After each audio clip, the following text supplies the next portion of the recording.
Midnight. It's a podcast where we talk about life and its many pursuits of sustainable happiness. I'm your host, Madame Donut.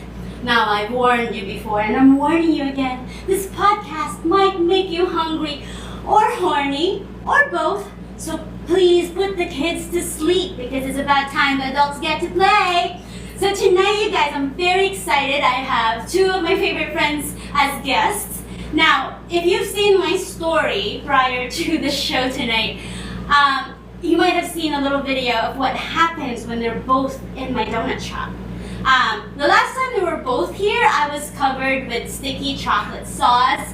I was doused with champagne, covered with sprinkles, along with my good friend Patty Lee. So anyways, tonight may be just the same, so please stick around because we don't know what these guys are going to make me or coax me into doing. So, everyone, please, I'm very, very excited. Welcome Miss Riding Good and Her Big Bad Wulf.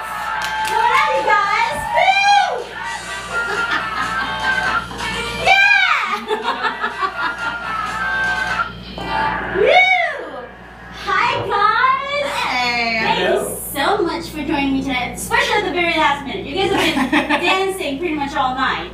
Yes, all day. All day. Sorry. 12 hours of dancing for 12 me. hours of dancing. Well, cheers to that, you guys. Yeah, cheers. You guys are such good sport for coming, like, super last minute. Now, so I had a friend scheduled for tonight from Maui Equality. I was just telling you guys. She called me this morning and I was like, hey, I gotta go on this like super last minute trip. I was like, oh my god, like, okay, what do we do? I called another friend and he was all about like, oh yeah, I'd love to talk story with you. And then I posted that he's gonna be on my show. Like 5 minutes later, he's like, you know what? I have this little scratchy throat. And you know how it is lately. If you're in any way not feeling very good, well, don't come. And I mean, and you know, I have this history of like giving my guests lap dances, so I was like, it's probably a good idea that he didn't come just because I might just like do my thing, you know. So, you know, we were trying to keep it safe or everybody safe. Yeah. You know, let's say make donuts this weekend, so I can't get sick this weekend. Right. Right. But guys, thank you so much for joining me tonight. So, okay, so for everybody else who's watching the show, if you don't know these guys, first of all, look at these faces. Because if you've been in any kind of like theater, or if you've been watching any kind of burlesque shows on Maui, these guys are like the mainstays of the burlesque scene on Maui. In fact, when I first met you, that's all really I knew about you guys. Were like you danced, and then you were getting married by the time I met you. Yes. Yeah. This was, gosh, how long were you? 6 years, 7 years? 7 years. Yeah. Well, yeah. 7 years. I made donuts for their wedding. Yes, you did. I'm very, very proud of that. I feel like very honored actually. Like whenever. Oh, I'm so sorry. We're like looking at this. Sorry. Okay. Whoa. The party lights the whole time. This whole time the party lights were there, and I was like, you know, no one complains because you guys are so used. Like, yeah, we're party lights. So used to Yeah. so like that. You even said like that doesn't bother me. And I've had so many guests here where like I will have epileptic seizures. So like I was like staring at it and I was like, what is Something's different. right? So anyways, we're no longer dancing at this time. Okay, you guys are. For once today. Oh, Yeah. God. So I met you guys about 7 years ago when I was still working at the swap meet. Yeah, out of the donut truck. Yeah, and I made donuts for your wedding, and Yes. I still remember delivering, and I felt like, you know, it was probably one of my first few weddings. Yes. Because before then we didn't really do catering, and we didn't really work with like. What? I remember we talked about it at one point. You had mentioned, I don't know if you had done some other event, but I think wedding came up and it was It's new. ooh, Yeah. you do what? And so we're like, you've got to do I don't like cake. And Right. so, but I love donuts. Yeah. And so, Madam Donuts Yeah. did this Yeah, wonderful Dom had donut tower. Yeah. Sounds in. You know what's so funny too about that is that like that was, like I said, one of my very first few wedding events. In fact, probably the first one. That tower it's like, I don't know if I bought it for that event. Oh, right. Oh my gosh. Like, because I was just trying to think, like, how do I, How I'm you trying to present imagine. these, Yeah, how do I right, make right. them into. Right, because you can't quite present it the same as a cake. Right. You have to actually be able to like Yeah. But it was wonderful. It was epic. awesome. Everyone loved it. Yes, people still talk about them. Yay! That makes me so happy. Because yeah, like I remember just it was so I didn't have any protocol. You know what I mean? So I Right. said, I'll make the donuts. Here you can borrow. I mean, you know, a lot of events, event managers, they would actually have those things and then they might rent it to you. I didn't even know how to do that. I was just like, here you guys borrow it, so let's Let's bring it back like in Yeah. a couple of Right. days. Yeah, it worked out great. It was so Yeah, fun. I'm so glad. I'm so glad. So anyways, you guys were pretty much teaching all day, right? So Today, she yes. was. No, you guys have been teaching dance forever. I was just like, asking We you. have been teaching dance So- forever. That's actually we met. So we actually met Yeah. teaching dance. She was teaching salsa, I was teaching swing. Somebody talked me into come into a swing dance class. It was actually Mark Hammer. Mark Hammer Right. talked me into He's going. to blame for all Yes, of this is all his fault. Talked me into coming to a swing dance class. He saw my dance bag, heard the words dance bag, and went, "Woo?" and inquired further and convinced me to come to a swing dance class. And that is where I met this crazy fool. Oh, great. And But we were both in relationships. Like, it wasn't like an instant attraction or anything like that. Like, we became good friends. Yeah. for 4.5 years. I feel like Yeah, it's it's longer like than that, but okay. For years. Because yeah, you worked together, and you even said you were roommates for a while. Right. Yeah, we were roommates before we started dating. Yeah. Because, Yeah. And And you were his wingman. Yes. Ish. Oh God, for years. Yes, I was his wingman. I was in a relationship at the time, and you're welcome. You're welcome. It's quite something when you can say about your husband that you can name more of the people that he slept with than he can. Yeah. that's only because I'm horrible with names. That's I hope you remember the ladies that you sent out to him. I was like, hey, you know, it's like this is a good guy. Yeah, Well, this is- I'd like to say that I'm good with faces, but there was one sweet Lord. specific incident. I forget what show. There was some variety show or cabaret show that we were in. And I'm like, we know her. How do we know her? Holy shit. Yeah, and Felicia just looked at me like with daggers in her eyes, right? Like, really? Like, are you fucking serious? You slept with her. And at that moment, she went on stage and she bent over. No, wait, And you we were- did. No! Oh, the girl! Girl. Oh, shit. And we were in the wings of the stage, and she Because bent we were over. performing as And well. so I like, what? No, that can't be it. I looked over, she bent over, and went, That's how you recognize her! Yep. And another sippy sip of the back. Once she bent over, oh my Yeah. god. so that's happened. So you said you're good with friends or behind. Yeah. Look. Yeah, faces or asses, apparently. Faces and What this yeah. really proves is that I'm an excellent wingman. Yeah. But you remembered who you said. Absolutely, Okay. yes. More, okay. She remembered her completely, Yeah. and she was just like ready to kill me. She's like, you fucking serious? You don't remember her? Because you slept with her. But hey, I mean that's something because obviously some people are more, you know, like their mainstays because you won't forget them. So. If you ever forget my name, I swear. I never forget you. But so anyway, today you were just saying you were teaching all day. Yes, so I started my day at 9 a.m. in Napili. Is this your typical Monday, by the way? This is my typical Monday right now. For the summer. Yes, so for the last 7 years, during summer break for the kids, I am working with Theater Maui over on the west side, and that is their theater youth program, or youth theater program. Oh my god, that's not long bit. So this year we are doing Matilda, and I choreographed for them. So for the last 7 years, I have choreographed their summer musical, as well as teaching various other classes for Theater Maui for Maui's West Side Youth.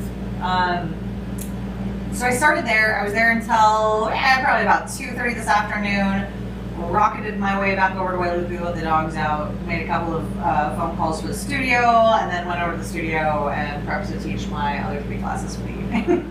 That is so awesome. But like, I can't. I mean, we're just talking about like our schedules and like, you know, we have to. Well, I get it. You just started this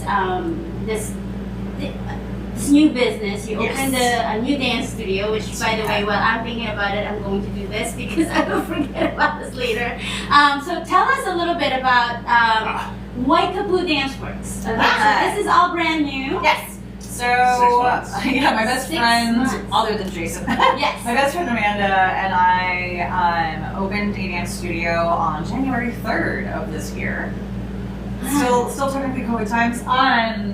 She is the former owner of Body and Balance in the Pole Room over on the west side. Sold that business a couple of years ago. And I had been teaching both there at the studio and out of our living room for the last 2 years.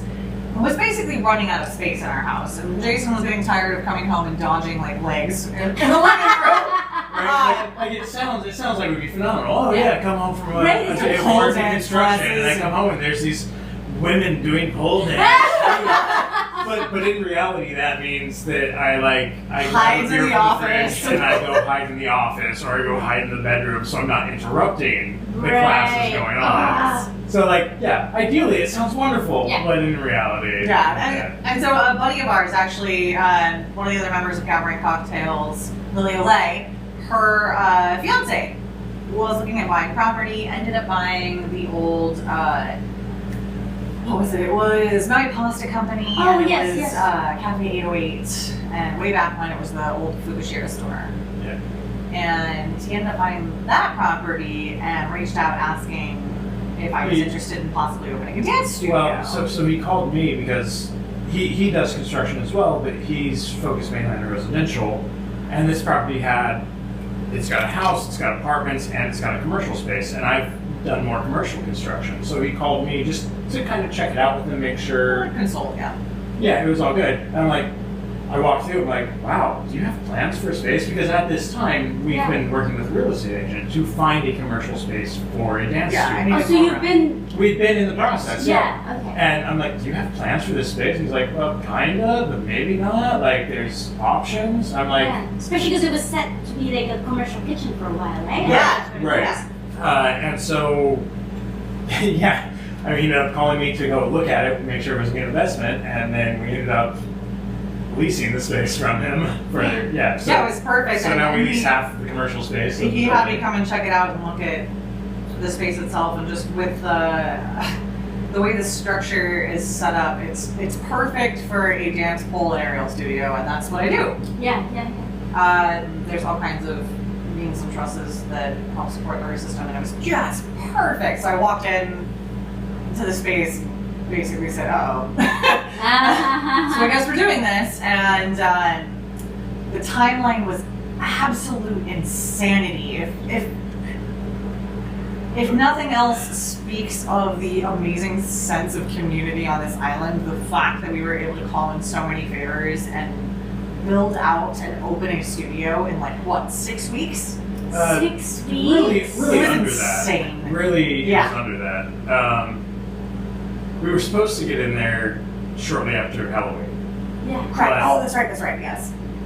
Because of closing issues and whatnot, we weren't able to get into the space until after The Thanksgiving. day after Thanksgiving, that's right. We started demo the day after Which was great, but then I was also still I had to finish out other jobs.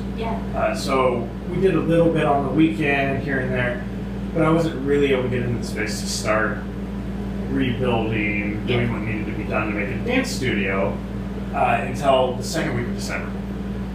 And so for 3 weeks, over Christmas, over New Year's, every Worst Christmas ever. Oh my gosh. I was in there with some of my crew. Felicia was Friends, there. family. One of her Patty friends we could Lee bring was there doing electrical and painting. Yeah. It was amazing. Yeah, she changed out all the outlets. All of our amazing like, friends and family came out. just calling whoever I could to help as we rebuilt the space. And so really, it was under 3 weeks. Yeah, I mean, we have incredibly talented and awesome friends. It was one of those where it was like, Like, And- put out the call, and everybody showed up, and I Yeah. don't know how we did it, but it happened. It was freaking incredible. Well, I think the theater community here in general, it's so surprised me. So that's, I mean, as you know, I kind of Yeah. got to peek in that world It's a family, little yeah. bit, and it's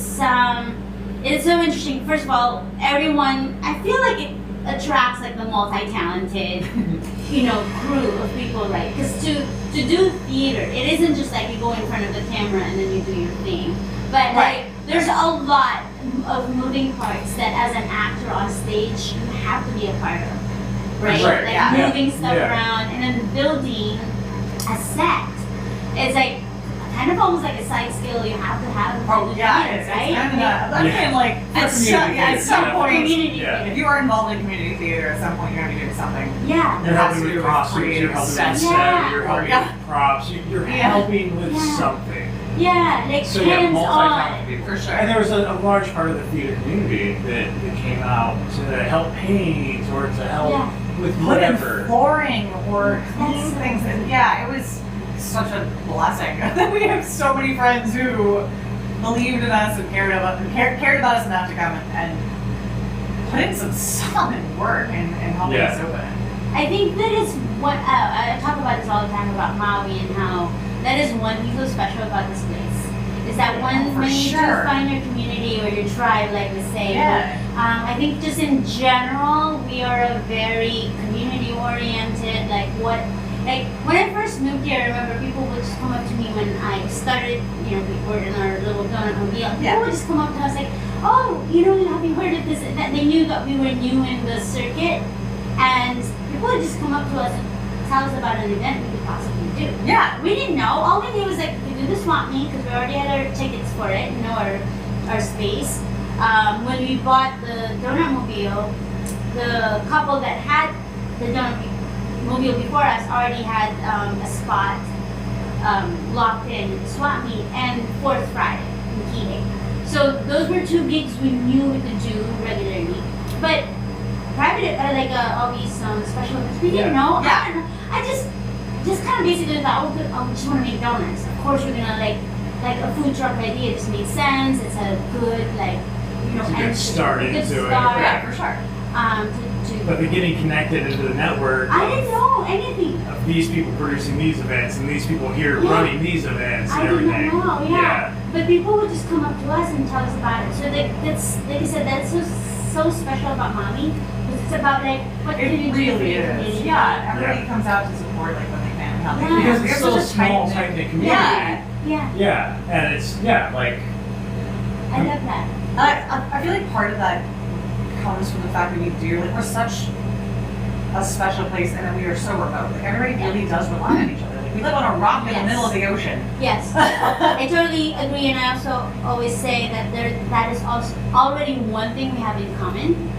Yeah. The fact that we basically ousted ourselves to a faraway land. Yeah. And if we have one thing in common, that's it. Yeah. Yeah. And we have to, in a way, rely on each other.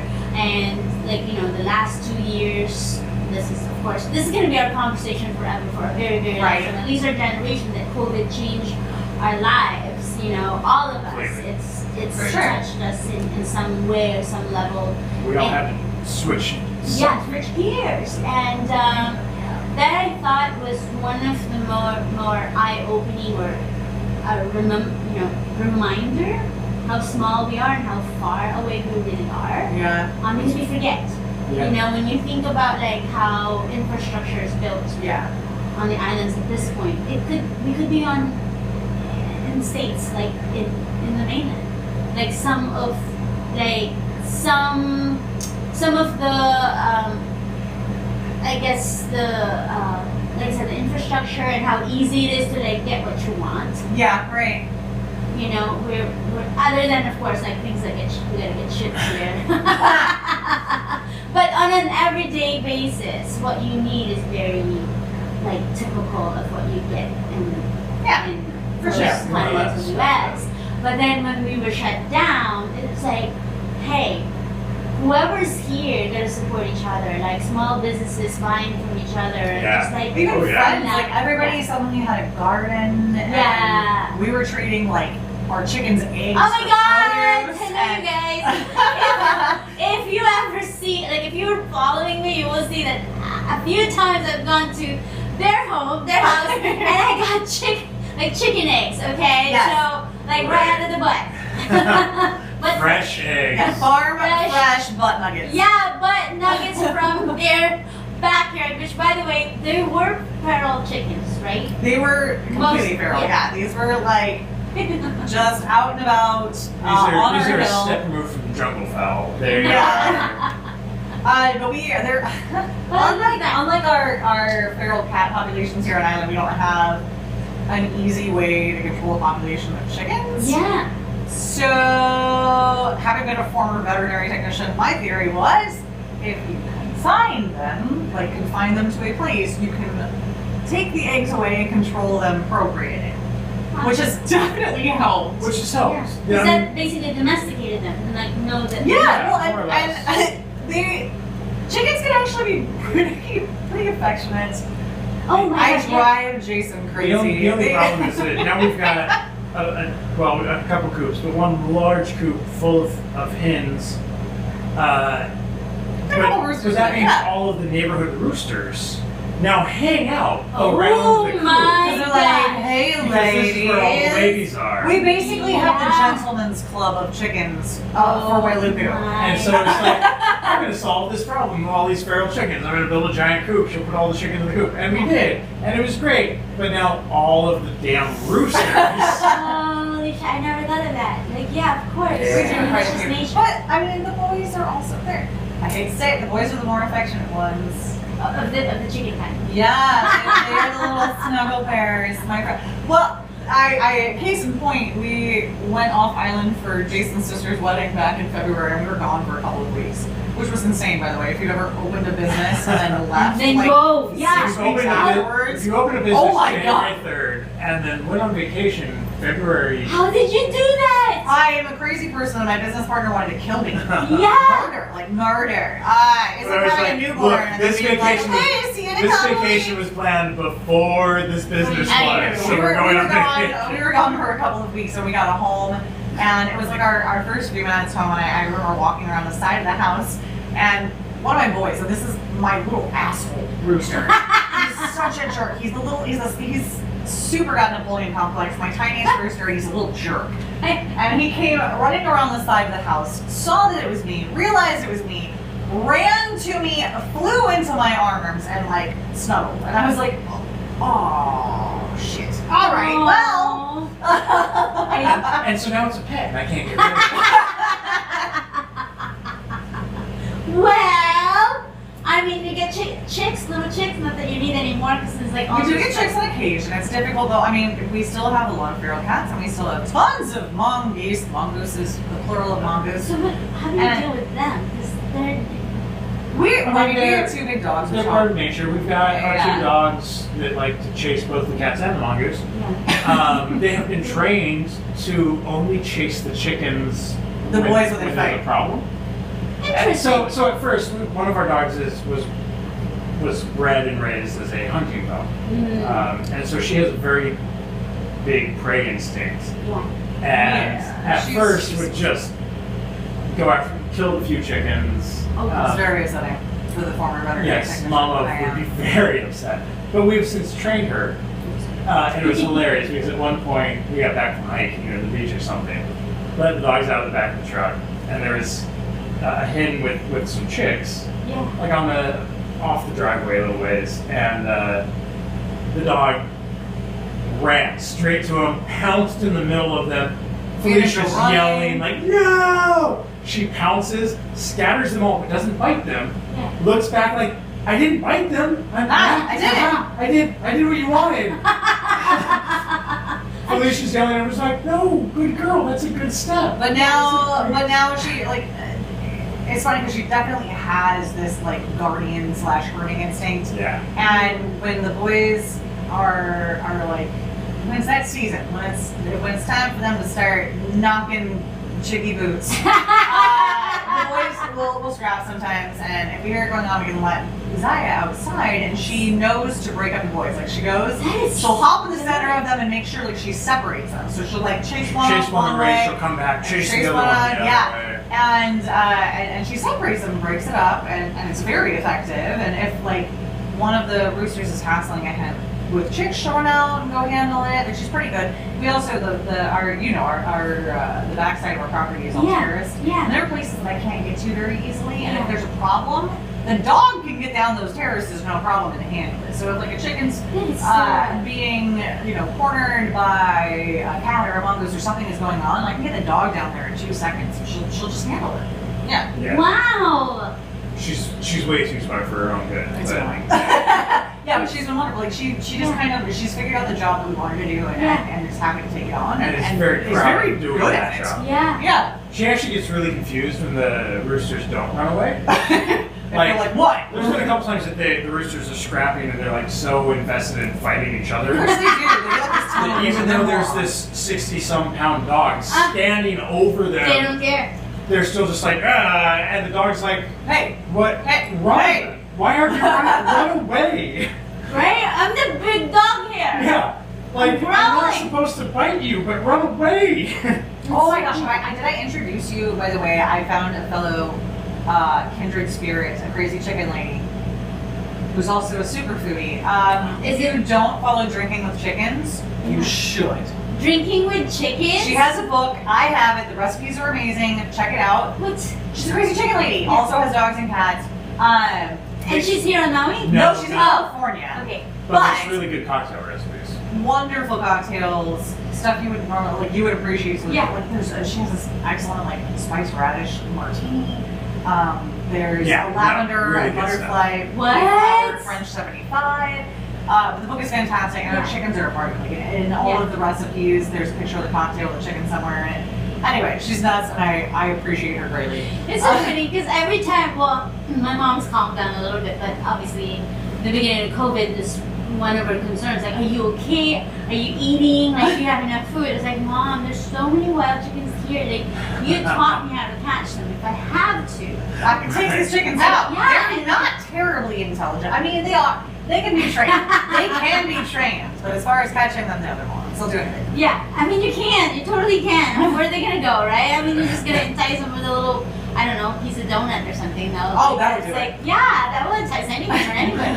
It's that thing. Catch more than just chicken. Yeah, catch more than chickens. I mean, that's what I've been apparently catching. I don't even mean to. I'm like lassoing people with donuts. Like, that's not my intention, but I get in trouble a little bit. But, or maybe it's like clickbait photos. I don't know if it's a clickbait photo says I'm holding a donut, so I'm assuming it's a donut or it's my butt. So. Right, your naked profile. What was the donut? Profile, is it the donut? Is it the donut or is it my dog? You know? Yes. Yes. The answer is yes for both. I still have to get you on the stage to do a burlesque, like an actual proper. Oh my god! Yeah, I gotta figure that one out because It's going to happen. It's going to happen. I still I have to take the private lessons from you, like you were saying. Yeah. I kind of accidentally did that show with you guys. I still, every time I think about it, it's like, I cannot believe I went through that and actually did bomb. Like, I had a great time. It was an amazing number. No. Yeah. She's talking about cabaret. Cabaret. Oh, How the show. I did that, Yeah, and I, like, you did freaking awesome. Thank you, but it was just kind of one of those accident thingies. Like, I don't know, you just came in here and was like, what are you doing lately? Whatever. I was like, oh, we're auditioning. I was like, I know that one song. I knew one song. One song. And I didn't even get to, I did, that was actually not my song, but it just enough to make me think, like, I kind of know this We song. technically shared a part. We did, yes, you told me. So, Yes. Yeah, so technically, most of the time, like, the cast will split. Like, Yes. And the Kit Kat Club, my character was also supposed to be, Fräulein Kost. Fräulein Kost, yeah. Right, So so we technically split apart. Right. when I was watching the videos of the show, then I was like, oh, that's the same like part actor. And then when you told me that, I was like, okay, well that's cool. 'Cause Same person. we are the same. They can't even tell us apart. That's really what happened. But yeah, it was so that was so cool because basically I told him like I can't dance. I mean I can. That's a lie. Well, not like the Kit Kat dancers, you know, it was just a little bit different. Like, I can wiggle. I'm Filipino, okay? Filipinos just have a little bit of rhythm. We just can't help ourselves, you know? But I can't say I can actually do like a performance, the kind of thing. That's Yes, you just need to do it. I just need to do it, and of course I need to take those classes and be more comfortable. But you could sing because you knocked that number out of the Oh park. God, yes, Yeah. you Again, that's a Filipino blood, like, did.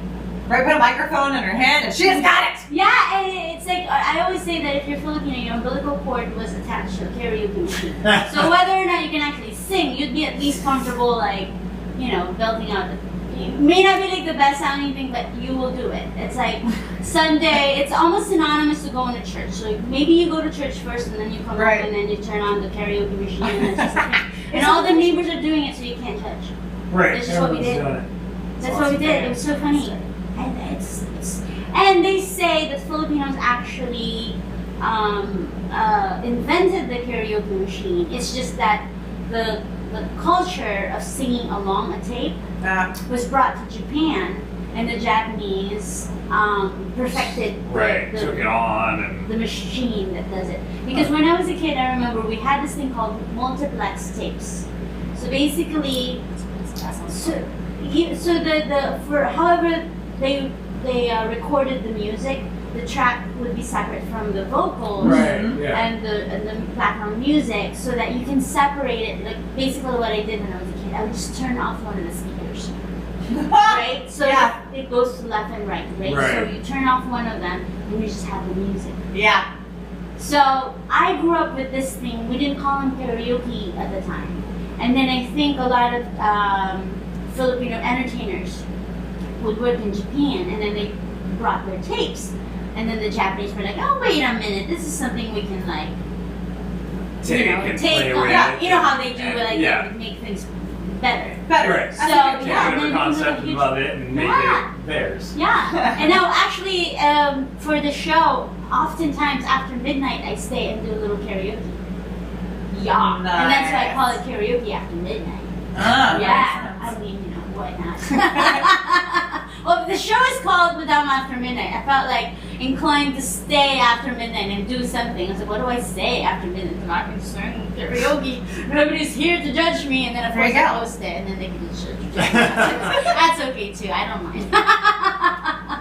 But, okay, so I'm trying to remember what I said earlier I was going to ask you. So I wanted to ask you about the programs for like dance for the kids, like you were saying you were teaching this morning. Let me just like expand on that, because I feel like, okay, now you have the school, you've been teaching, but outside of teaching adults, do you teach the kids as well? Have you? I been don't. in and out? I do. The kids definitely know Mr. Jason. They know me. I guess I have worked with Everybody them a little bit, but that's always like a day or 2 days Yeah. Yeah. during the guest summer teachers. program. Yeah, Like, and Jason's day job, I mean, he started his renovation business officially Yeah. a year ago. It's been just over a year now. It was a COVID business, right? he is- I have to say, I want to give Oh, yeah. Jason credit.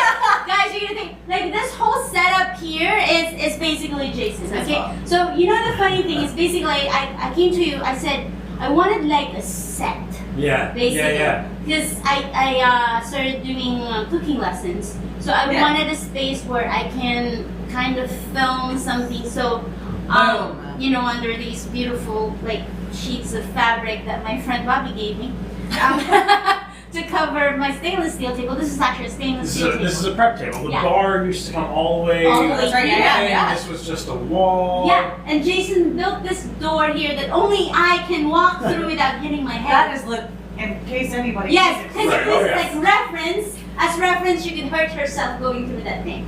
You know? So I always warn anyone, pretty much anybody, to go through that. Please be mindful, it's meant for me. You, it's your door. It's my door. I seriously do not have to duck. It's like perfectly made for me. So funny. Every time I watch people go through that, I'm like, I'm so sorry.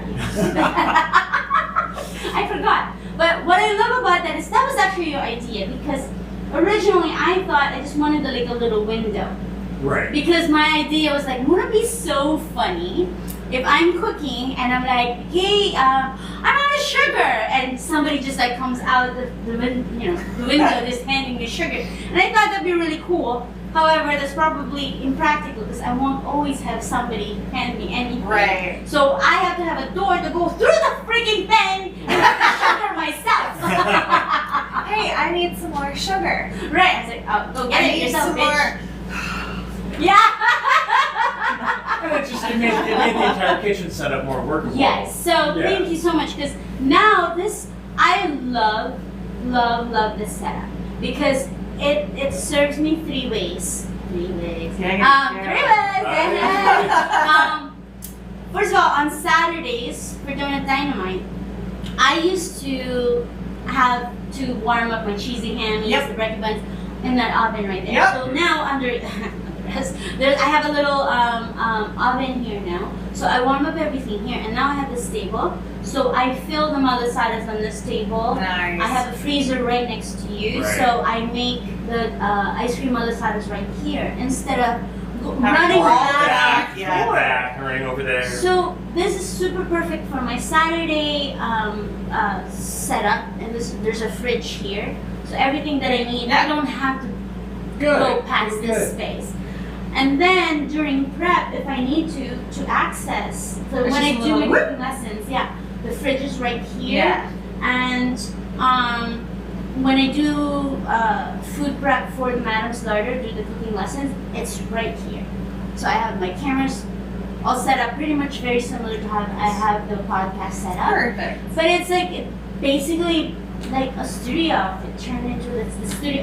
It was so cute the other day because one of my tenants was using the sink and he just poured like a whole bucket of like water. And I was like, hey, this is a TV set. I said, that's not a real sink. And he's like, what? I was like, there's a bucket underneath That bucket you just poured, just took it into another bucket. No, so you we have now to have make to that empty. bucket. So that's a secret, you guys. But that's why I love that. I wanted to work with you because you have that kind of mind on how to like. Right, I've fix done it. enough of the theater and Theater. things that I can see, okay, what do we need to present? Yes. What do we need to present? It still works, but for the limitations of what we got, because I didn't want to like build a full-on kitchen. Yeah, I had like a very limited budget, which by the way, Jason like totally respected that, and my cost to get this going and to be effective for both, for three things: Donut Dynamite, for the Madam's Larder, and for the podcast. For this just one setup. I mean, if you didn't have this door here, how the hell do I dance into the shop, right? I mean, I have to like jump through the window. It's not gonna be as sexy. It's like I'm falling off, maybe even like Climbing through it's just a leg kicking out upside down. I don't know how I could pull that off in a like sexy manner, but the I door don't is think you good. could do it, but the door is lovely. Yeah, the door is lovely. It does its job, and I mean it's so perfect. So thank you for that. Cause see, like. All the skills of the theater and you being the awesome handyman that you are, like, it's... Stop, his ego is fine. And, well, you built the dance studio, so, Yes, I mean, you've been, like, look at that. Look at what you've done for the both of us, for our businesses, you know, it's really amazing. Oh, you're kind of amazing, Jay. Kind of amazing. Love you guys. It's like, this kind of my relationship with you started with like just me making donuts for your wedding. And now I feel like it's so cool. We got to do a show together, cabaret, and then now you're in my show. Yeah. We were the inspiration behind the donut. It's true. Well, rather The a calamansi. tree in We had our yard. Yeah, actually, I have to dig up all these videos where we're climbing up your giant calamansi. By the way, I don't think I've ever seen a big calamansi tree. It's So old, and it was totally just like unkept. So it just like grew. It's crazy. It I've never, never no one seen took a care of it calamansi for tree 50 years. that huge in my life, and I always She's a pride good old myself girl. in like I always say it's like I'm calamansi is my I never even met a lemon until like I was an adult. My Because calamansi citrus, was the citrus yeah, for you calamansi guys. was my childhood sweetheart. My sweetheart. So yeah, I thought I knew calamansi until I saw your damn tree. It was crazy. It was the biggest calamansi She's massive. She is. And I mean, one day you guys came over and we picked. We I picked- mean, And then Tubs- we hardly tubs even and like buckets. touched that shit Yeah. We picked less than half the tree, and it was like 100 pounds of calamansi. Yeah, I and mean, it's like so much. It didn't even look like we. Our favorite application up until the donut was calamansi whiskey sours. I do. Yeah. Oh my god, they're so good. I actually made that at some point because I was just like, well, I had one color. You have so many, yeah. Like, oh, it's the best. And I mean, we all like whiskey. Yes, we do. Right. And yes, calamansi we, yes, we apparently, do. so- Yes, we do. Oh my god, we gotta finish this podcast just to make another drink. It's like too far. Usually what I do, I kind of pre-mix and then think about that too. Oh, then we just refill. Yeah, and I have it in my like little coffee mug or coffee. To be fair, Yeah. we did pregame. So. Yeah, we did pregame. You know that this is what we do. But yeah, usually I have it like in a little corner where it looks like it might be coffee, but it's actually a cocktail. As one does. Yes. Yeah, I feel like what? I'm in college again, like sneaking in like. Yeah. This is true. Or you know, if you're a Of parent course. and you're thinking like it looks like you're drinking water or coffee or something. It's hiding it from You're your like, this kids. is all wine. No, this is mommy's drink. You don't. You can't have this milky thing. It's like it's just that. It's margarita, but that's not important. It's not important, kid. Do what I say. Go play on the Let's go. swings. Go, Just yeah. go. Go walk it off Stop. somewhere. I don't know. So, anyways, you guys have been teaching for a while. Let's go back to that. Like, you guys met, teaching, you became roommates, and then recently, since you've had the dance studio, you've been teaching there. Now, are you teaching anywhere else, or are you like sticking to just the studio classes? So yeah, we've taught social dance on and off for Years, decades, 11 decades? plus 12 something years. And so we don't really teach on a regular basis that Especially now with often anymore. COVID. Especially with COVID stuff. Jason used to run an organization. I can't talk anymore. My brain is like, nope. An organization called Swing Maui. Swing dance. Swing Dance Maui. Anyway, I know it sounds very like different swing, connotation. Yeah. Swing Dance Maui, and he would organize different events and lessons throughout the year, throughout the island. We actually hosted an international dance event for how many years has that going? 3 years. Maui Party for 3 years. And we had people from all over the world that came out for that. We did Swing Lindy and Blues. Yeah. People from Predominantly. Australia, New Yeah. Zealand, Sweden. Sweden, yeah, we had people All from all across over the place the came to US. Maui to come and dance with us, and it was fantastic. It was a party, which is Was why that I like a call it big party. organization then, or it's just how do they find out about your? The social dance community throughout the U.S. and the world is actually a pretty tight-knit, Yeah. kind of like connected community. Like even when we travel, like if we were gonna go to Thailand, like there's actually a big scene in Bangkok that Yeah, one of our friends is actually getting super involved with. Huh. And so like we're pretty much anywhere we travel, we'll just like look up like, oh, swing, Lindy Hop, or it's also an salsa, or- excellent tax deduction. Right? Oh, absolutely. That's what. Recently, I went to Canada and I bought donuts from Tim Hortons. Just so I can Research. say, It yeah, was I said it was research. research, Right. and It's a research trip. I hope this whole trip is now tax deductible. So I eat a donut on every trip. That's how, yeah. Right. Talk It's to at least half tax. my business partner At that point. Amanda is also a business consultant. You just talk to Amanda; she'll tell you like Yeah. what kind of things. You Yeah. eat donuts, you go dance. Exactly. I That's mean, exactly that's what how we we do it. That's how we We do drink and we dance. That's Yeah. what we do when we travel. Yeah, I mean, especially that you have a podcast called Cabaret and Cocktails. Yeah, we right? have Burlesque Moms with Cabaret and Cocktails. I'm the only non-mom in it. But we just Well, talk you're a about. dog mom. So Dog I'm a mom. dog and chicken And mom. chicken mom. I'm a dog mom and poultry parent. Yeah, yeah.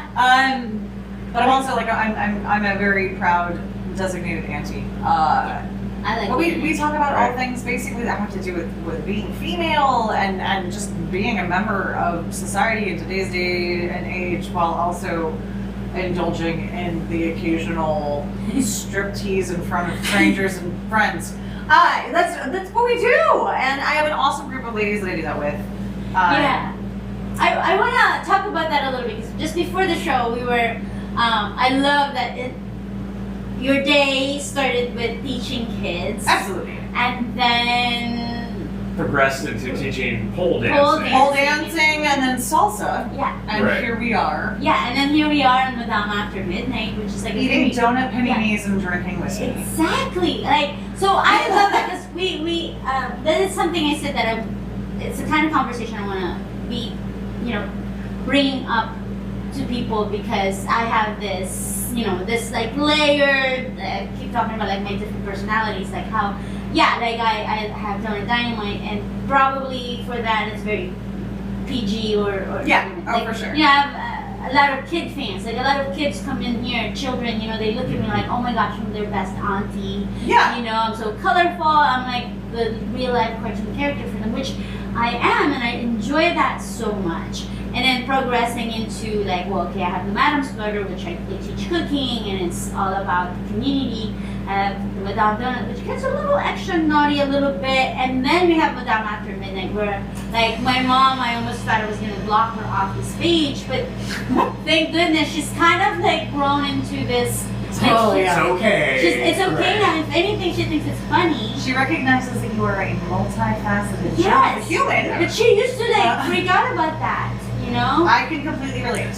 Right. So I love that, like when you talked about, teaching kids during the day, and then Absolutely. It's not as if I'm like donning pasties and tassels in front of my the little kids, my right? wee ones. Yeah. I mean, I Yeah. started my day with 50-something children with Theater Maui. And And we didn't say fuck motherfucker all the time with those kids. no, and let's be clear. I curse like a sailor, but not in front of my wee ones. No. Exactly. And I love these children. Like I said, I've been doing this for 7 years. Some of these kids I've watched grow up and freaking go to college. Yeah. It's insane. It's Yeah. really Yeah, it is insane. crazy, yeah. Yeah. It freaks me out too sometimes. But Wait a minute, I'm in denial. Let me deny it. Right, But you're also- supposed to be this big. How Yeah. dare you How graduate? dare you grow up? Yes. But I love to help foster this appreciation for the arts and Yeah. the kids in our community, and a lot of kids that are a part of Theater Maui, both financially and in being physically on the west side, don't have access to a lot of the things that Kids Centrally do. Yeah. Kids Centrally here, not to say anything bad about any of our programs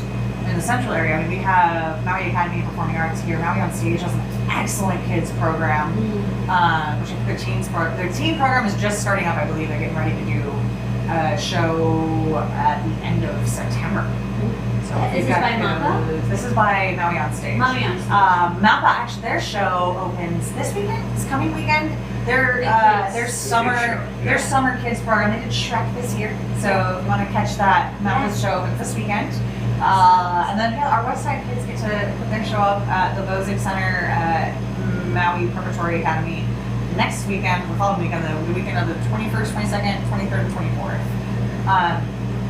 I love that I am able to work with children and introduce them to dance and movement and theater and the arts, and that I can also still be accepted in this community as somebody who will also get on the stage in front of adult audiences and take my clothes off, shake my shit.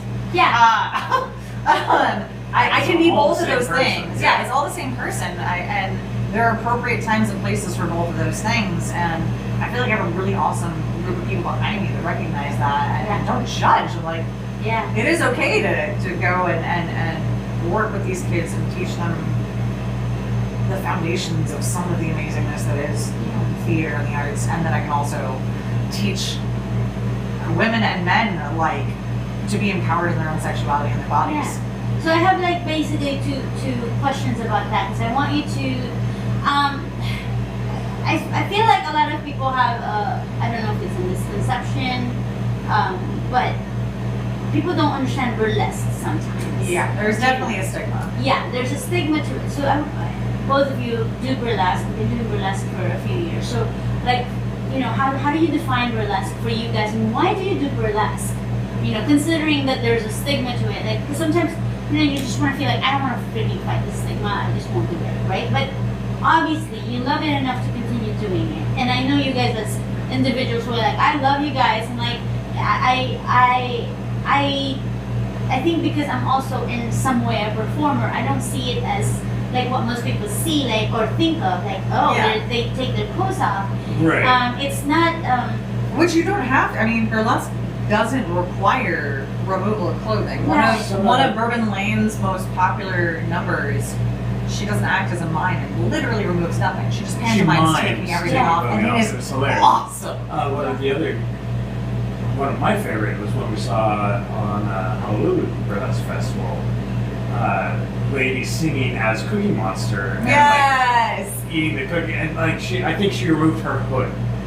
I think that was it, but I mean it was fantastic. The number itself was just amazing. Yeah. To me, I think what's so wonderful about burlesque, I mean, there are a lot of stigmas associated with burlesque.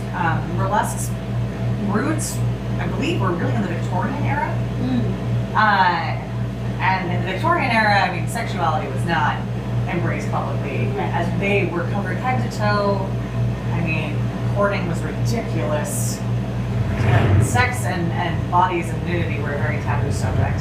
And burlesque found its foothold in satire. I mean, it started in events that had comedy and boxing matches, and eventually evolved into things with like sword swallowing and belly dancing, and eventually striptease. Burlesque for a lot of performers is incredibly empowering, and that it does not confine the definition of sexy into the societal norms of what is accepted as sexy. Right. Does that make sense? Yeah. It allows for such a broader spectrum of beauty and sexuality. Burlesque sees past shapes and colors and sexual orientations, and it breaks down boundaries in a way that a lot of other art forms just can't fully do. I think it has something to do with the vulnerability of being undressed. And the connection that you create with the audience. As a burlesque performer, the audience is definitely a part of the show. We've actually, one of our good friends, a comedian who has hosted a little bit, been one of our comedians, and one of... Doc Titanium. Yeah, he actually said it on one of your guys' podcasts, like, it's the, like, burlesque audiences are the best audiences. Hands down. To whether it's for comedy or for striptease or for songs, doesn't matter. Most supportive, like they give you all of this energy, and you get to take that energy and just give it everything you have. It's the most supportive audience you'll ever have. You can have everything go wrong in a number, and they'll still be cheering and hollering and have your back. Yeah, it's that's some of the magic for me of burlesque is it doesn't matter who's. I actually I'm scattered here, but one of my favorite parts is seeing new performers who, they're thinking, oh yeah, I'm going to do this, and it's going to be great, right? And then they get in front of the audience and they realize there's all this audience feedback and audience interaction. And you can literally see how they just like light up and realize, oh wait, it's not about like getting this perfect, getting this perfect. It's about like interaction. It's about just like being myself. And it's about that relationship. It's I about love the story seeing that you're on presenting stage. and the reaction of the audience. Right, and there is a sexiness aspect, right? But it doesn't matter who you are, because sexiness isn't a look, right? Exactly. Sexiness is a state of mind. Yes. Right? State of being. It's a state of being. Like, do you feel sexy? Great, you're sexy. Like, that's all it takes. And the burlesque crowds and audiences especially give that back. So you see these performers lose a lot of their pretensions and a lot of their expectations and just like inhibitions, and just give, because they're it's a give and take with the audience, and you just see these really genuine performances. I think burlesque is so like way ahead of its time in a way, considering when it started, and then I feel like in a way our modern society is still a little bit behind. Oh yeah. In a lot of ways, in regards to sexuality and just body image and vulnerability in general. I feel like we're in a lot of ways moving in the right directions, and then yet in other ways totally not. Right. But burlesque is amazing. One of the things I love most, and I both perform and teach burlesque. I love that a lot of my students come to kind of rediscover themselves. Mm. Like, a lot of my students are at a point in their lives where they're just trying to get back in touch with who they are. Yeah. And burlesque is one of the avenues that helps them to rediscover themselves. And that's really cool. Yeah, it's kind of interesting because I've not done burlesque. However, I feel like this podcast has the same effect on me so far in my growth as an individual. Like, you know, I mean, we've known each other for a few years now. Where I've gone through some phases myself in my personal life, and I feel like recently there's a little bit of liberation that I feel like what I'm doing with this show, the podcast, and how I'm presenting myself out there. And I'm actually going through a rebrand for the whole Donut Dynamite thing because it's changed. Because actually the painting right behind me was the very original painting, and that's where the logo was based on. And the interesting thing, the interesting story about that painting was when the artist was thinking of how he was going to paint me. He asked for a picture, and I was like, no, I don't want to be in it. Like, I just want like donuts or whatever. And he looked for a picture, and the only thing he saw of me was a picture of me with a donut in front of my face, but mostly because I was hiding my face.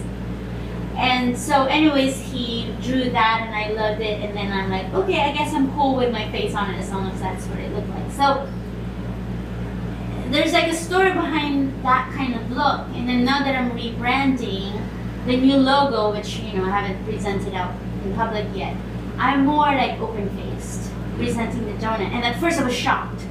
So I was like, the new artist basically like, okay, well, this is going to be our new rendition of your brand. And I was like, oh my God, it looks completely different. Like, why is the donut not in front of my face? And then the more I stared at it, the more I realized that it's actually reflective of what's going on with me. That I'm now like owning it and presenting myself as like, I am Madame Donut, and this is what I make, and this is what I do, and presenting the donut. So that's basically what it's starting to look. So I feel like when I think of what burlesque means, or at least how I'm starting to define it in my head, because you know, I've had my own kind of like stigma attached to it before I knew anybody who did burlesque. I feel like I'm going through that same thing, and that what you're saying, discovering yourself, rediscovering yourself, and also like not attaching your sexuality to it the way most people imagine what sexuality is.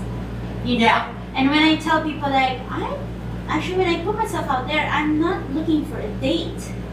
It's more me. It's for you. It's for me, and that feeling of that like liberation. Yeah. And that my sexuality is mine. Yeah. It's like, and I'm so now owning it that if you saw it, if I can present it to you, great. If you see it that way, I don't even care how you see it. This is just me. Like, if I look at myself in the mirror, this is a part of my growth. You know, and it's such a freedom that I think that like if you can, you know, perform in a burlesque, and you know, like what you're saying, it's you can look anything, you can be from any background. This is like an expression, and it could be comical. Absolutely. Like something cartoonish could be so sexy. Yes. Yeah. You know, like what you were saying about the Cookie Monster thing, and you just like, she just removed her her like a Cookie Monster hood. Like, how that was do you make the that removal. so sexy? But it was amazing. It was amazing. One of the funnest numbers I've ever seen was at BurlieCon, and it was a larger, heavyset woman as Chris Farley. Oh, that was really And the good. evolution of the number was she started as the man who lived in a van down by the river and ended as Chippendales. As awesome. She embodied Chris Farley as characters. the Chippendale. Like she just did audition. from one of his characters to another of his characters. It was like, throughout. awesome. And it was amazing. That was actually really How fun to number. do that in a number? Well, we've even, I mean, I know you've been asked this before. People will ask Jason, and this happens to a lot of burlesque performer spouses. They're like, well, how are you okay with your wife being up there taking your clothes off on stage? Yeah. And Answer that question, by the way. Sorry. I mean, but it doesn't matter if I'm okay with it as long as she's okay with it. Yeah. Right? I mean, But it takes a certain amount of, well, not just freedom, but like security. You know what I mean? in a relationship, Right? In a for sure. relationship. Yeah, I guess. Yes. Like I'm not concerned that my wife is hot. She's going to get hit on by some other guy. But I'm not concerned that that's going to lead to anything. Like, she's got her stage persona, she's going to play with that. And also, I do a lot of the tech for the show. So I'm the one running lights and sound. I can always be like, whoa, too much. Turn out the lights! Too much. No. But I mean, although one of the best notes I've ever gotten, and Bourbon Lane will like comment on this all day long. I have a number where I pour a pitcher of water down the front of me. Yeah. and it was sexy and it was hot. And you asked me about it. Yeah, and I was like, I was looking for feedback. I'm like, how's it looking? Is this gimmick working? And I told her you need to linger longer on that. More water. It's just more sexy. water. Like fucking like. If that's what you're going for, fucking play it up because it's hot and like Those are the best notes I've ever gotten. But that I think takes that like again that security and that trust, and I mean I totally see why it works, but for some people who I think a lot of it is the understanding that she's doing it for her. Yeah. And maybe a little bit for me, I'd like to think. But the burlesque, she's doing it for her. She's not doing it necessarily for other people. Again, the crowds are very supportive, and there is that feedback, and there's a relationship there for sure. But like that, she's not just doing it to show her tits. She's what tits? She's doing it for her own self, and so it's like if you're going for sexy. Yeah, like do more of that part because that's like that was hot. Do more of that, and so, I guess, I mean, on a personal level, I guess I've never really been a jealous person. I mean, no. Yeah, but again, like she's not doing that for that random guy. In the exactly, crowd. and she's doing it for her. I'm actually like wondering how to express that too, because sometimes it's kind of. Like I said, I'm kind of growing into this comfort level into like, okay, this is part of what I like. This is just another layer of me. Yeah. But sometimes I think about how well, like I understand it for myself, but what is like the best way, if there's any, to like express that so that you kind of, because it's kind of tricky because for people who are not used to like separating like your like.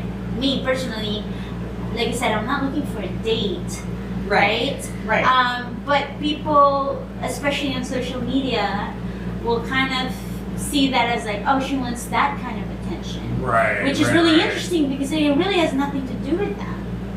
And I would sometimes like how you see yourself versus how other people see you. Yeah, well, that also kind of like takes into very much that like, well, she was kind of asking for it, like territory. Yes, I don't believe and it's that. kind of an interesting. But I feel like that's something that's really cool in teaching burlesque is helping people to navigate what they want to present. Yeah. What part of themselves they want to present. Yeah. One of the references I constantly make in my beginning burlesque classes is when you see Beyonce on stage, you're not watching Beyonce, you're watching Sasha Fierce, which is Beyonce's stage persona, and that's what she steps into when she performs. That's what she's bringing to the world. That's what she's bringing to the stage. That's the part of her that she's deciding to put out there. Yeah.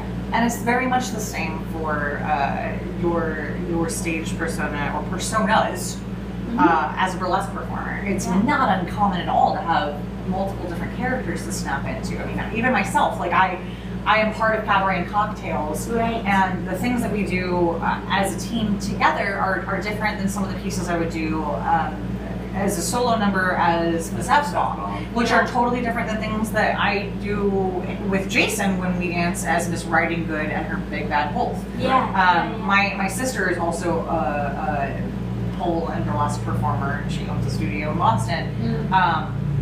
And she has a couple of different personas that she brings to the stage as well. She is Jinx Merlot, and she also has a male persona that she brings to the stage that is Suave Blanc. And she has those two different avenues to kind of experiment with.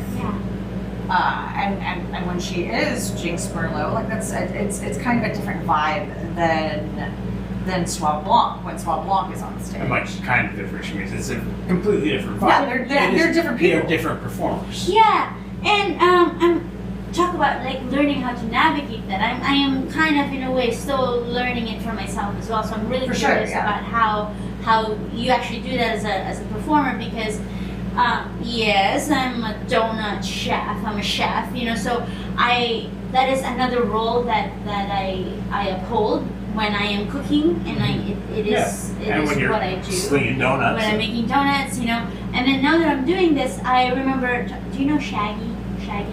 Jenkins? Yes. Yeah. So one of the things that he was telling me is like, well, when you go out there, like you think about who you are, right? Your personality. And so yes, I'm the madam after midnight now. It's after hours, and that's when I'm a little bit more comfortable. It's still me. Right. But it's an this part of your exaggerated. persona. But this is who I present at this time. Yes. For this purpose. For this purpose. And so on the show, I'm a little extra flirty, and this is the show where I can feel like I have the freedom to cuss if I wanted to and be a little bit more outrageous.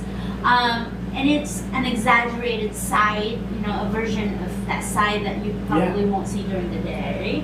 Right. You definitely won't see when you come to pick up donuts. Yeah, exactly. Part of what I explain to my students about like your stage persona is you don't see Miss F Bomb walking down the street. Like if you run into me at the donut shop, I'm not Miss F Bomb. Exactly. And it's the same thing in people who can't wrap their heads around the fact that I teach pole and burlesque and also children.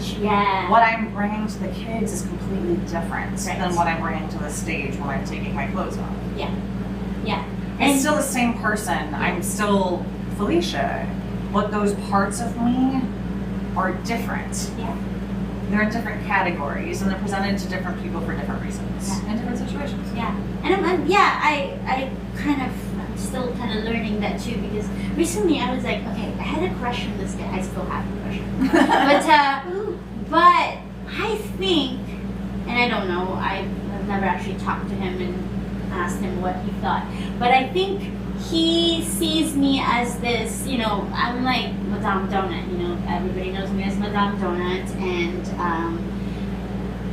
he even said, it's like, everybody seems to know you, blah, blah, blah, and I mean, he respects me and what I do, but I think that he sees the show and he's not really quite sure if I take him seriously. Like I'm starting to think that he thinks that I'm so casual, like I flirt with him, and I think he thinks that I just flirt with everybody. He doesn't realize that I'm flirting with him extra because he'd seen me like, he's seen the other personas when you're just Boyd Vice Jason. Like, how do you differentiate that? Like, and again, guys are oblivious. Yeah, he's oblivious. Like, I mean, just literally, guys are oblivious. In general, most men are. Yeah, I don't even think most men. I think that you can consistently say all men are oblivious. I mean, there's like I think he finds me attractive. He finds you attractive. He doesn't think that he probably doesn't realize how big my crush is on him. Right, guaranteed not. I mean, it's hard because guys are oblivious, and like women in general, right? You can be waiting for some guy to ask you out, and they're not going to, because even if they want to, they have no idea that you're interested. Like, what the fuck? Even if you're being extra flirty with him. I think I'm being extra flirty. But he's just like, yeah, she's a really cool person, but I think she does that with everyone. Yeah, right? I think he thinks that. Yeah, I don't know. I mean, I know in my life I've missed so many signals that in some cases were literally pointed out to me by the woman in question later on. I'd be like, what are you talking about? You had a crush on me. I had no idea. And she's like, really? I'm like, oh my God. We got together. Oh. No, just, I mean, that's high school in a nutshell. Yeah, but I think it's also okay if you are interested that you can ask him. I I feel like I like thrown like every signal I could possibly like But I'm throw out there legit, without like guys saying, like, are hello. oblivious. Guys have no It's so idea. crazy. Like he just thinks, yeah, she's really cool. Man, she's hot. I love, but he has no idea. But like I said, it's okay. Like women can ask as well. Like, Gosh, are we you'd be gonna like, add like an advice Yeah, section? here's- Yeah, I So feel on like after Right. midnight? Yeah. Call in for. I know, what I I'm feel like saying guys. is guys are stupid. But we're also insecure as well. Like even though there's always a bravado, right? Like Yeah. there's always a front. But Again, this is generalization. this Yes, is of course. but Maybe I just really am not his type, but like He's usually a I pretty mean good that read could about it. be, but honestly, he probably thinks you're hot. He's probably He has- super interested. probably has no idea He's what probably you're doing. intimidated to ask. probably. And Honestly, a lot of it could be yeah, intimidation. a lot of it could be intimidation. And so honestly though, like it's okay. Maybe ask him if he's interested in getting a coffee at some point. You know, don't make it like a big deal. Just Yeah. make it like, hey, I want to hang out with you more. Can we do this? Yeah, let's do it. Oh, I mean like coffee. Let's do it. Let's do it. Assuming he drinks coffee. Yeah, coffee doesn't. with like I don't know, whiskey in it. There you There you go. It's Come on, it's- perfect. I'm in a hurry. But yeah, I actually I need an upper and a downer to just. right? Exactly. I like mixing my upper and down. I was like, you never know Let what him you're fight gonna it get. out. Yeah, fight it out inside. Figure it out. But yeah, but it's interesting because I just think about that, like the persona. When you do burlesque and how for people or your audience or even your friends and family to kind of separate that. Like, so with me right now, I'm kind of not struggling, because not at all. I'm enjoying this like newfound like way to express myself. Yeah. It's just like me personally just learning how to navigate it so that I'm not like confused myself, because I know that I have some people who come on Saturdays and I was like, oh, I see your page. I'm like, I actually have this guy who comes like, I love your podcast. I'm like, do you really listen to the podcast? Or do you you just look at the look pictures? You know? I have a feeling he really listens to the podcast only because it comes with pictures. Yeah. Which I'm like, again, I have no problem with that. You see, that's the thing. It's like, I'm not offended. If you want to look at the pictures, that's what they're for. Right. Put them out there. Go. Right? Like, just kind of Hey, like he's what you're applauding saying. me. Just kind of like what you're saying. Your wife is hot. If they're going to look at her and admire that, there's nothing wrong with that. And I actually feel that way. Especially if she's putting herself out there. Yeah. I mean, That's- as you that's the both situation. do There is- in these situations. This is You're very opening much. yourself up. This is very much about consent, and as a Yes. burlesque performer, you get to decide what you're putting out there. Yes. Yeah. Yeah. Which is a big deal. I mean, that's empowering in its own way, and having control of the types of vulnerability you're willing to participate in. Yeah. There are a lot of things about burlesque that are very empowering, which is why you should do it. I yet have to do it. But I think this is like has been my warm up for me. Like I feel better. Like I feel. No, it's funny because when Patty, our mutual friend Patty, when she and I first started working together doing some photo shoots, I mostly did it to get more comfortable in front of the camera. Like it was around the time that I feel like okay, people were taking a lot of pictures of me on the phone, right? So I needed it to be more comfortable and it becomes innate. And then I kind of got through that, and I'm good with cameras. And it's so funny because when I first started doing photo shoots, Kyle, I wouldn't like, he's taking photos of me. He's like, don't look at me! And he's like, I'm taking photos. I have to look at you. Yeah, and I didn't like it, but now it's funny because I just go to his house, and I'll be like, hey, I have new hair, can we do like a quick photo shoot? I'm running around naked, butt naked, in his garage, and like then, and his wife even like fixes my hair. I was like, oh, your hair. It's so cool now. Like I am so comfortable now, which is like he even always says like, you've come a long way. From, like, You're running look at you. naked Now around he was his just house. like running around naked. I was like, I'm sorry I didn't bring panties this time because you told me not to wear panties because he doesn't.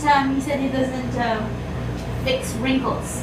So like one of the first times that I had him take photos of me, and I was like, oh, I want my butt crack because my tattoo is like low, right? I want to show the tattoo, and then when the photos came back, and I was like, I get like panty marks, and he's like, that's why I tell my models if you're gonna have like a bikini Don't wear shirt, don't panties. So now I don't wear my panties when I go see Cal. Fantastic. And it's funny too, I'm way less comfortable fully clothed in front of a camera lens than I am in a G-string and pasties on stage in Isn't front that of crazy? 400 people. Right. I think it's funny when you get through that, like, yeah, because then the clothes feels like you're dressing up. And it's a thing now that I say, it's like, when you see me naked, is it because I took my clothes off, or I put clothes on when you see me with clothes? Yeah. Right? Because, like, when you're saying if you're more comfortable naked, that's, like, probably more natural to you. And then putting on clothes is like, am I carrying this outfit right? And, like, now you have to, like, you know, like, modeling this outfit for whatever reason. Right. Now it's more weight on you. There's more things to think You're about. thinking about how does this dress fit, Yeah. or whatever. Well, I don't know. modeling is its own art versus form. Yeah. just being yourself. Yeah. Yeah, modeling is its own art form. Yeah. I really, it's true. So whenever people say, oh, you're modeling, it's like, no. I hold my donuts. I have my own donuts. I model my I yeah. Vanna White my donuts. Yeah. Yeah, I don't model for I can speak for my donuts because it's like the whole story is all about me and what I wanted to become. Not like, hey, these are no. That's my soul I'm putting out there when I show you my donuts. And that's the thing for me about burlesque too, is it's not like, look at me, look at me. It's like, I'm gonna tell this story with my body. Yeah. You're welcome. Yeah. It's such a different perspective that, again, because of the stigma, I think people have shied away from it, whether to perform in a burlesque or to even enjoy burlesque without feeling guilty. There are a lot of people, who haven't even seen or been able to experience burlesque. I think everybody at some point in their lives should check it out. I'm sure that there are many people in this world that burlesque is just, it's not for them, it's not their thing, and that's totally fine. Yeah. But you never know until you check it out and try. Yeah, and also the first few burlesque shows that I'd seen, it was definitely not what I was thinking, right? Because again, people just think of like a strip show. It really isn't. The first burlesque show that I saw, there was like a magician, you know what I mean, and like comedy for sure more than anything. Yep.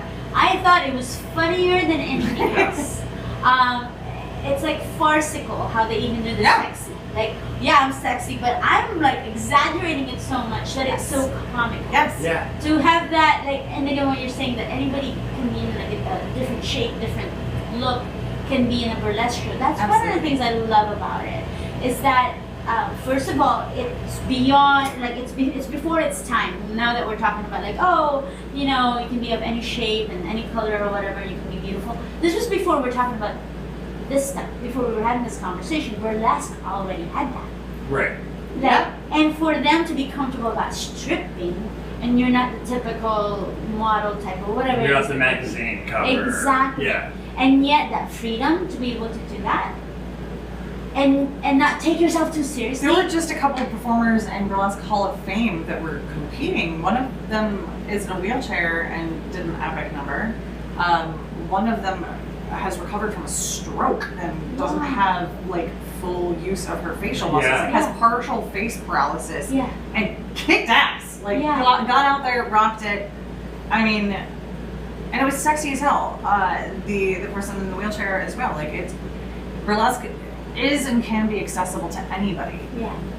And that's what's so amazing about it. Yeah.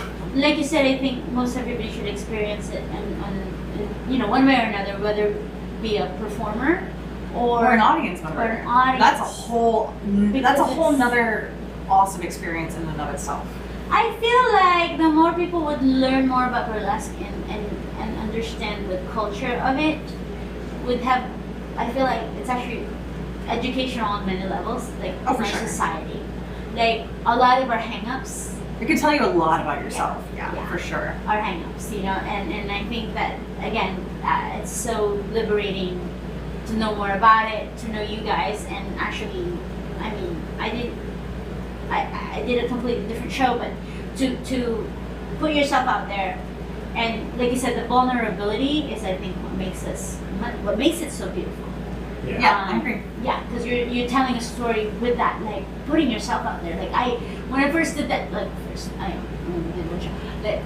cabaret show, I remember like feeling like one of the first meetings, and like, at the end of the show we're gonna take our clothes off. I freaked out. I almost like quit. Because that's just something in my mind that I don't think I can do that. It's kind of interesting. Well, to be clear to your audience, the idea of the nudity for the ending of that show was not sexual in the least. Exactly. It was designed to be. I mean, even a lot painful. of us had to think. Yeah, a lot of us had to think through that because at first I was like, "Whoa, I don't know about that." Even though I've done burlesque, Yeah. taking my clothes off on stage for other people, like with that The show, I was context like, of this I don't know. was and like heavy. it was having the conversation with the cast and really like thinking through it. It was like, okay, no, we're doing Powerful. It was powerful. it for a reason to evoke emotions that otherwise wouldn't be there. It's like, okay, I'm okay with that. Yeah. I think that's so what's interesting about being a performer, like a stage performer in general. Like, it takes such a different person to be able to do it, first of all. Because vulnerability all around. Yeah. Like, and you have to separate yourself from it. Yeah. Right? Like, okay, this is a role or, a character that I'm playing. And if they're acting the way you normally wouldn't do, you do it anyways. Mm-hmm. Yeah. And to allow yourself to, like, that's a lot. And to embody another character that isn't even an aspect of you necessarily. Yeah. To be a person outside of yourself. like you wouldn't do that on your own, yet you're gonna do it in front of everybody. Yeah. Right? Hundreds of people every night. Yeah, like to have that, like how you can separate yourself from that, I think it's like really amazing. I mean, again, that's one of the things that I'm still kind of, because with me it's different because I'm really portraying myself. It's just also like at a point where like I have to kind of separate myself from when like somebody comes here on Saturday. And Yeah, like, different aspects of yourself. It's still me. Yeah. But it's a different part of you. Yeah. Like I said, multifaceted gem. Yeah, I gotta. I mean, I enjoy it. I love it, and it's definitely something that I'm trying to like grow into even further and like really embrace because it is empowering. Oh, for sure. How many people would like, oh my god, I gotta cover myself. Why? We were like taught to cover ourselves Yeah. and feel shame, and even just the sexuality alone, like. It's so unfortunate that there's so much shame wound into society's conception or concepts of sexuality and just our bodies. Like there's so much shame associated with bodies in general. Yeah. It's sad. It is so sad and so limiting and scary in a way that we can't like. I think that's why even some sex crimes happen because of that ignorance to it. Like I feel like if we really own it and we're more comfortable with it, we can have more honest relationships with each other without that. Yeah, I think communication in general is just so important for humanity as a whole. Yeah. Even the hard subjects, like sexuality. Yeah. Oh, anyways. There's just a lot because, like I said, I'm trying to make it work for me where, like, I want to be me. I want to be able to do what I'm doing without feeling like it's going to detract from all the other things I'm also trying to do because this is, for me, as much as it's sexy, it's fun, I also want it to be a medium to talk to people. Mm-hmm. You know, Yeah, totally. and talk about things that are important. Like, yeah, we're talking about burlesque, and yeah, it's fun, but I think the message of burlesque is actually a lot more important and a lot bigger in the picture than what most people realize if they don't actually even think about it. Because again, it's its Definitely own agree. culture that people are just like, oh, I don't even know how to do it. But learn it, and I feel like you said, you discover it, and you'll, whether you are a performer or the audience, you learn about yourself that you probably didn't know before. Yeah. It's very. I mean, eye-opening. I also want to say this, well, both for performers and audience. Yeah. Like, if you've never been to a burlesque show, you can be the most reserved person, Yeah.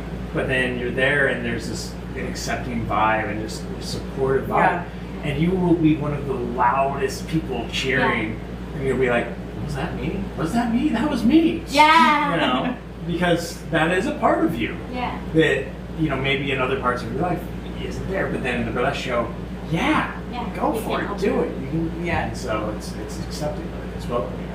Well, I think that's one of the coolest things I've seen too in a lot of my students. I get a lot of moms. I get a lot of divorcees. And like I said, people just kind of trying to find themselves again. And it's amazing when you can see someone who's a mother and their body isn't the same that it used to be. Mm-hmm. And society or societal norms tell them that their body isn't as it should be. Yeah. And for them to put themselves in the space of being on stage and exposing whatever they're comfortable with to an audience, and the feedback they get, and then realizing that, oh no, it's okay to feel sexy in my own skin, Yeah. despite the fact that it doesn't look Not like just it okay, did when I you was should. 20. Yeah. Yeah, like you should. I mean, Yeah. you don't. It's not like just that you get moms or after childbirth. No, I get a little bit of everybody, Like but you get kids right out of high school. true. Yeah. I mean, you get a broad spectrum of people Yeah. because it's it's not limited. You do boylesque classes for guys. You know, so you get just a broad range of people. How's it being a man in the burlesque world, by the way? Because I feel like, obviously... Yes, let's mostly- ask the middle-aged right I feel like Everyone it's wants to female hear my opinion. I mean, the glib answer is it's great. I get to see women take their clothes off and feel sexy about it. But I don't. Ladies and gentlemen, I'm- Jason Wolf. I come at it from a variety of different aspects because I perform. Yeah. I'm a part of the Barbacks, which is our guys group. They're some of my favorites to choreograph, by the way. I love working with Oh, you God, guys. I It's a love blast. your numbers. I always love your numbers. And then I'm also, Felicia and I dance together. Also some of my faves. Which have been, some people have said, well, we've had some very rave reviews of our numbers together, which have, and I'm very proud of some of the numbers we've done together. Yeah, I know you guys are great. And But then you get to cheat because you can have like extra rehearsal time at home. Oh my god, our rehearsals are not sexy. No, that is not like sexy time. That is like, get to work. When we're figuring out a number, it gets God. so, it can be wonderful Yeah. at some points when we're choreographing together, and then other points it's just like we're yelling at each other, like, no, you can't do that. Like it's Or you just all part of the fail process. at different But you lifts look and so tricks. seamless together whenever or you dance. you'll so- do one of the lifts and then you'll just both fall over. Face planted on the floor. Yeah. So it's a process. I love it. But I also do tech. I Yes. run lights, I run sound, I sometimes run front of house. Cut music, you cut video. Yeah, And whatever. you probably built a stage I- too. Probably in Or those, something on stage. situations. So yeah, I don't know. I mean, there's part of it as a guy in the burlesque scene that there's part of it that is like, oh, because there's topless women running around backstage and and a lot of these people are your friends. Yeah. But it's not like you just see them topless every day. Yeah. It's a very specific Yeah. thing that there's a respect with it, right? We're all there performing, and it's interesting to navigate between the aspects because when I'm in a number and I'm backstage, that's one thing to be backstage in that environment. But when I'm doing tech and I'm running sound and I'm not backstage, I'm in front of the stage. That when I go back, I almost avert my eyes. It's a different role. It's Yeah. interesting. That's Because I'm in a interesting. different role. Yeah. And I'm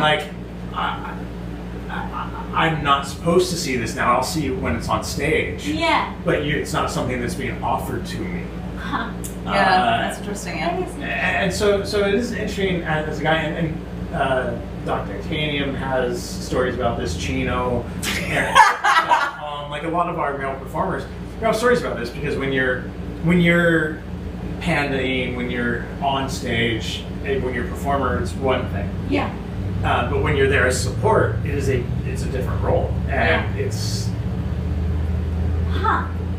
we're just because again, as performers, men and women, it's a vulnerable space, and when you're backstage, you're respecting that.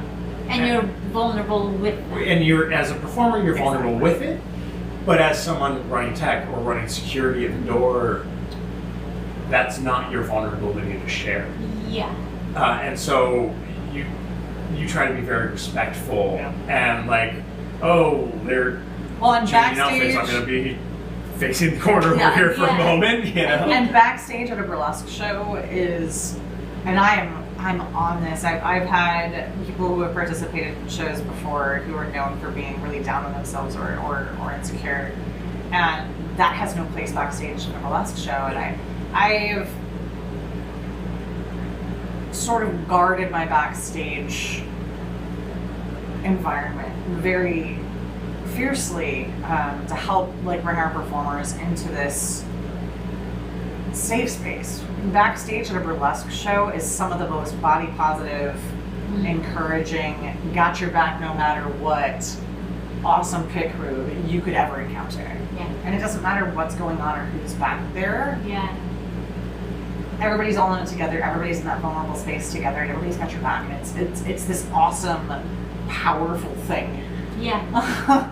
It's this awesome, bolstered, added strength in the camaraderie of that vulnerability. It's cool. Yeah. I totally see that as something so therapeutic. Oh, for sure. Yeah, I think it is. I think it's therapeutic, and for a lot of people, addicting. Yeah. That freedom, I would say. Absolutely. Yeah. Huh. That ability to embrace that persona of that is part of them, but they don't get to embrace in other parts. Yeah, I hardly thought of it, but now that I do, it's like, I totally get that. Like, it's such a really I feel like that's what's so amazing about being a performer, right? Like, it's almost like you can escape to this, that whatever freedom it is. Exactly. Right? Yeah. And it's even if it's just for that moment, if it is, you know, to be a totally different person and let go. Yep. Let go. That's so interesting. Anyways, is there something I feel like I need another cocktail, and I'm keeping you here, and I know that you've been up all day teaching dance, and you're supporting from afar, and then of course until you talk.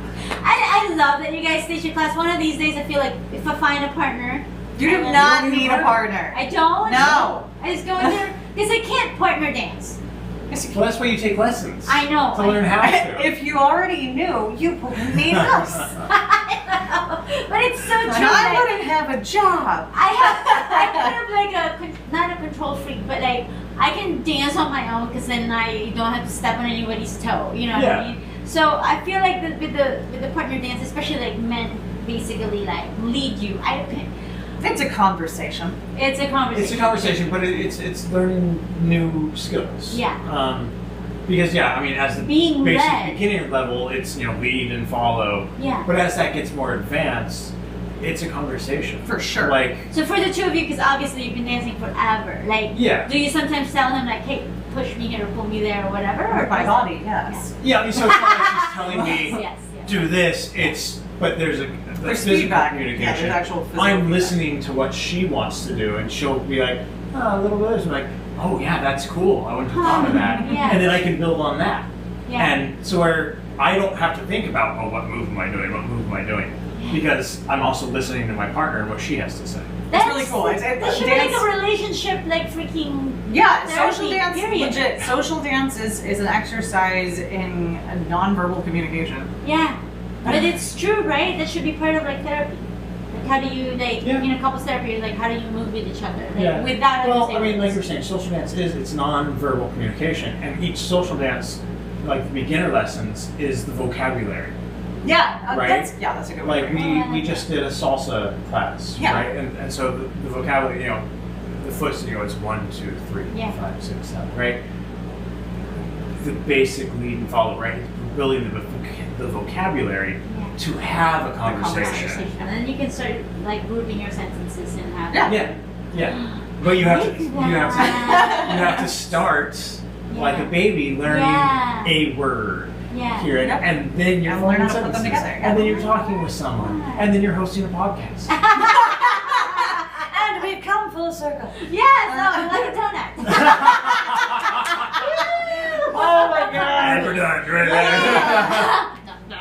Okay, is there anything I didn't ask that you wanted me to cover today? Because I know this was like a last minute podcast and I just kind of really wanted to hang out. It was like always easy. To me, it was like normal. I was like, hey, Oh, you can you come to the didn't ask podcast. me which classes you should be taking. Yes, okay. What classes should I be taking? And you guys, if you get, so what kind of classes are available at Waikapu? Yes. That's what's it. Yes. Yes. We're a fabulous instructor, so you can take anything from bar class to flexibility training Oh, I need that. to I can't touch my toes to aerial silks and lyra and pole and freaking twerk and burlesque. Twerking. And aerial yoga. And aerial yoga. Oh my god! Which is Speaking a of which, really someone good needs to go to stretch. class. I know. So you're open how many days a week? It's like Right now, on the schedule, we have classes 6 days a week. We're technically open 7. We're available for privates for any of the offerings that we have listed and unlisted. But there's a little bit of everything for everybody. And people can just go to waikapudanceworks.com and you Yep, have all and that your is our schedule. there. You can See the schedule schedule. classes through Fit Degree, which is also available through our website. For our Kama'aina, your first class is $5 off. You get a class for $25. Yay. And we really do have a fabulous array of amazing local instructors as well as visiting instructors. We offer workshops on a pretty regular basis of visiting instructors who come through. And you need to get your I butt in need to the get class. my butt in there. well, first of all, I gotta learn how to properly twerk because I always Oh, feel like I Riley's can't got twerk. you. I always feel like I can't twerk properly because I feel like my butt doesn't shake properly. Yeah, Riley has got you. I assure you Yeah. that our fabulous little Miss Riley Yeah. can get you to shake your shit just right. Yeah, because remember what we were trying to. Oh my god, the video shoot. Oh, It was so Oh my funny. god, it was so funny. There were sprinkles everywhere. There were sprinkles everywhere. So we did this, basically a virtual Best night burlesque ever. show, and Sweet boy. Patty Right, and I during the played pandemic, we had to During the do pandemic. video stuff, so it wasn't on stage, it was just video. We filmed our number here. It was awesome. It was a mess. It was It was a so mess. hilarious. It was amazing. It was Madame and the fabulous Patty Cakes Patty Lee. of Sugar Bomb So Squad. Sugar Bomb Squad, and it was Just so funny. beating each other with various types of confections. Candy, and oh my god, it was Chocolate so syrup and hilarious. God, it was whipped so cream and meringue, the champagne. Meringue, we had meringue all over ourselves, chocolate syrup. You, you sprayed us with Sprinkles, champagne. just like raining sprinkles It was down. ridiculous. fantastic. That's why I actually posted like a little. I found it's so funny because I was just looking through pictures and because sometimes I do that. Like okay, didn't do any recent photo shoots, so I have to like look Post at something like from a while old ago, right. stuff, and then I saw that video of me vacuuming because there's like Oh, right. sprinkles all Right. over. After you broke your boots. I broke my boots, and it was so funny because, yeah, you were right behind me and you were videotaping that. I didn't even think of it. I mean, I knew you were there, but once I saw the video, I was like, oh yeah, it's gonna be a classic. Yeah. Like, hello. Like, Yeah. That was one of the most fun shit. It was Oh my god, it was so much. ridiculous. We were laughing. We were like, just the children. entire time. All 4 of us It were was just children for the ridiculous. evening. It Oh was my God. hysterical. Yeah. It was the best. Oh, It was the best. It Thank was you. the most fun video shoot I think I've done. Thank like, you. It was just It was like. Thanks so for letting that, like, And I was just like, I'll just leave the camera on to catch like the monkey. And then as Oh soon as my I God. turned the camera off, like something Shenanigans. would happen. Oh We're like, oh, I just turned it off. Oh my god, that was hilarious. Yeah. And me and Patty trying to twerk. It was the best. It was the best. With We even- sprinkles With and sprinkles. yeah. It was so funny because we wanted you to do the double. Like, if you could, like, can you twerk for us? Like, can you pretend that it was our butt? Because we Right. think Because we're nobody's gonna notice The this magic white of girl video. ass. Yes, white girl ass and 2 Asian butts like not twerking properly. But it was hilarious. So thank you guys. Okay. Oh my gosh, my battery is low, and also I Mine need too. another cocktail. Yeah. Oh my god. Anyways, I want to thank everybody for hanging out with us tonight, and I want to thank you both, of course, for hanging out with me at last minute. Yeah, Thank you. thank you for having us on. Absolutely, always. And if you're watching us on YouTube, obviously I started late tonight, but I should be back next week Same time. Well, not same time. Sorry, same time as last week or 2 weeks ago at 9:01 p.m. Hawaii Standard Time. Again, I want to say thank you and can't wait to see you next week. Thank you. Aloha.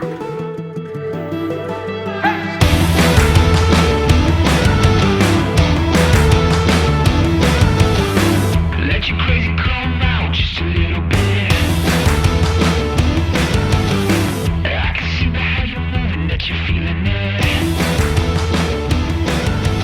You don't have to hide it, you can't fight it, you're an animal. Everybody got a wild side. Yeah, you're probably back to see mine. Come on, don't you think it's about time to live it up, can't get it up of your wild side. Everybody got a wild side.